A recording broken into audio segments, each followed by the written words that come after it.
Отговорите, които търсите, са на път да бъдат разкрити и Вселената заговорничи във ваша полза, ако сте готови да отворите ума и сърцето си към нови перспективи. Очакват ви невъобразими чудеса. Вашият ум е най-мощният инструмент, който притежавате, способен да оформи вашата реалност с всяка мисъл и емоция, които подхранвате. Вашите чувства и емоции са ключови за проявяването на вашите желания и създаването на вашата реалност. Вашата външна реалност е просто отражение на вашите вътрешни състояния, особено на вашите вярвания и емоции. Ако искате да промените външните си обстоятелства, трябва да започнете с промяна на вътрешното си възприятие и емоционален отговор към тях. Отхвърляте ограниченията на логиката и здравия разум и се доверете на мощната сила на вашето въображение. Вместо да се фокусирате само върху практическите и рационални аспекти на живота, потопете се в сетивното преживяване на това да имате постигнати желания. За да направите това, трябва да създадете ярки умствени образи и да почувствате емоцията и радостта, свързани с постигането на вашите цели. Основният ключ към проявлението е вашата способност да чувствате, сякаш желанието ви вече е изпълнено. Ярките визуализации и вътрешното убеждение, че вече сте получили това, което искате, са основни елементи на процеса на проявление. За да постигнете това, трябва да култивирате отношение на благодарност и доверие към Вселената, признавайки, че заслужавате да получите най-съкровените си желания. Вашите ежедневни преживявания са повлияни от вашите мисли, вярвания и емоционални състояния. Невил Годард ви насърчава да изследвате собствените си възприятия и да сте наясно с емоциите, които подхранвате. Ако се окажете хванати в цикъл на негативност или липса на постижения, променете вътрешното си отношение и го заменете с мислене за успех и изобилие. Невил Годард подчертава важността на въображението и творческата визуализация в процеса на проявление. Яркото представяне на това, което искате, и потапянето в усещането, че вече сте постигнали целите си, ще привлекат тези желания към вас и ще ги материализират във вашата реалност. Трябва да разберете, че вашата външна реалност е податлива на промяна и моделиране благодарение на вашата способност за въображение. Често имате склонност да се ограничавате до това, което вече сте преживели или до това, което смятате за възможно. Въпреки това, преодолейте тези ограничения и изследвайте силата на ума си да създава нови възможности. Невил Годард препоръчва творческата визуализация като съставка за проявяване на вашите желания. Създайте ясни и детайлни умствени образи на това, което искате да постигнете. Тези образи трябва да бъдат възможно най-ярки и реалистични, използвайки всички сетива, за да пресъздадете преживяването в ума си. В допълнение към визуализацията е изключително важно да включите емоциите си в процеса на визуализация. Простото наличие на умствени образи не е достатъчно, трябва да се потопите в емоционалното усещане за постигане на вашите желания. Създавайки вътрешни чувства на радост, благодарност и удовлетворение, вие изпращате сигнал към Вселената, че вече сте получили това, което искате. Не забравяйте, че ключът към ефективната визуализация е да поддържате непоколебима вяра във вашите образи и емоции, дори ако външната реалност временно противоречи на вашите визуализации. Доверете се, че вашите желания ще се проявят в подходящия момент.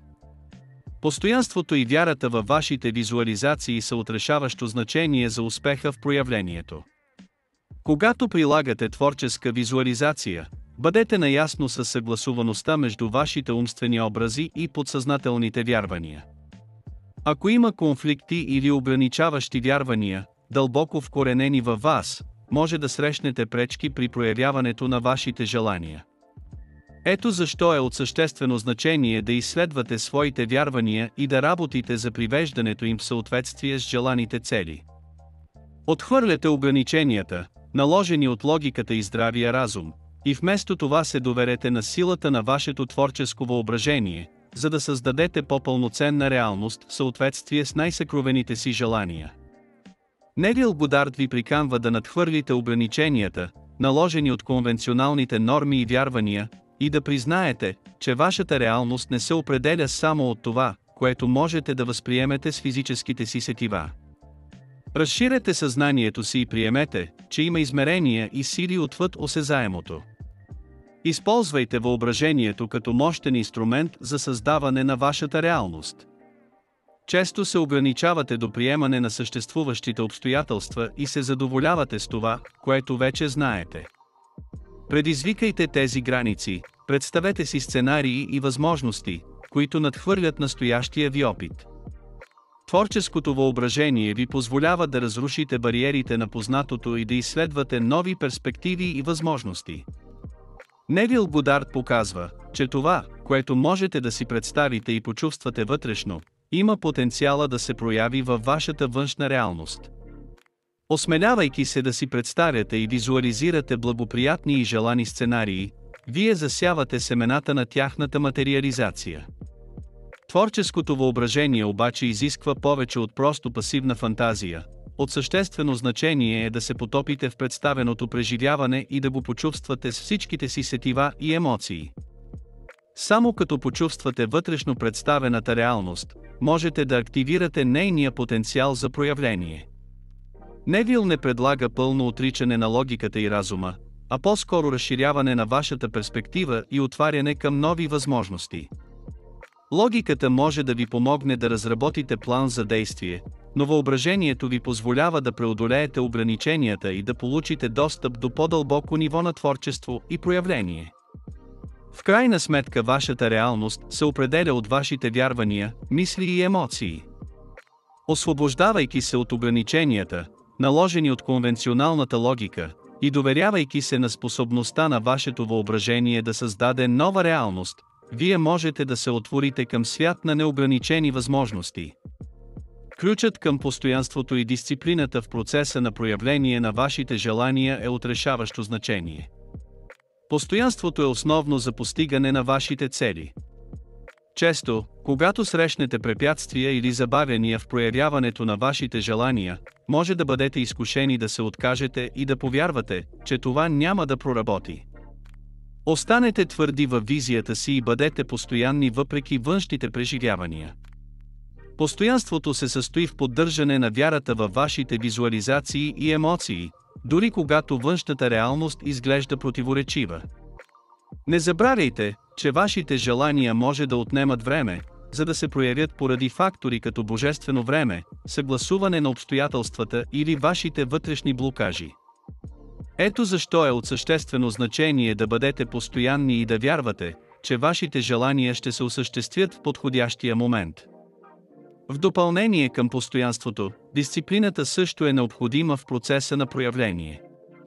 Дисциплината се отнася до редовното и последователно практикуване на техники за визуализация и поддържане на позитивни мисли и емоции.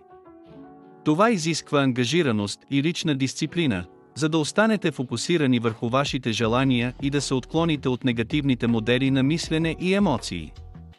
Невил Годард ни призовава да установим ежедневни рутинни процедури, които подкрепят процеса на проявление. Това може да включва създаване на свещено пространство за визуализация, писане на положителни утвърждения, практикуване на благодарност и отделяне на редовно време за свързване с вашата визия и свързаните с нея чувства. Дисциплината също включва личностно развитие и личен растеж. Винаги бъдете отворени за учене, придобиване на знания и подобряване на вашите умения. Разширявайки се и ставайки по-добра версия на себе си, вие ще създадете плодородна почва за проявяване на вашите желания.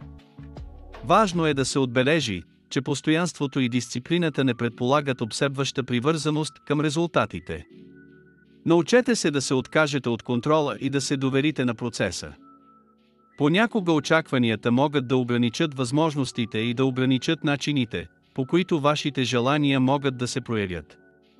Отказвайки се и възприемайки отношение на отвореност и приемане, вие позволявате на Вселената да работи в хармония с вашите намерения. Друг важен момент, за който говори Невил Годард,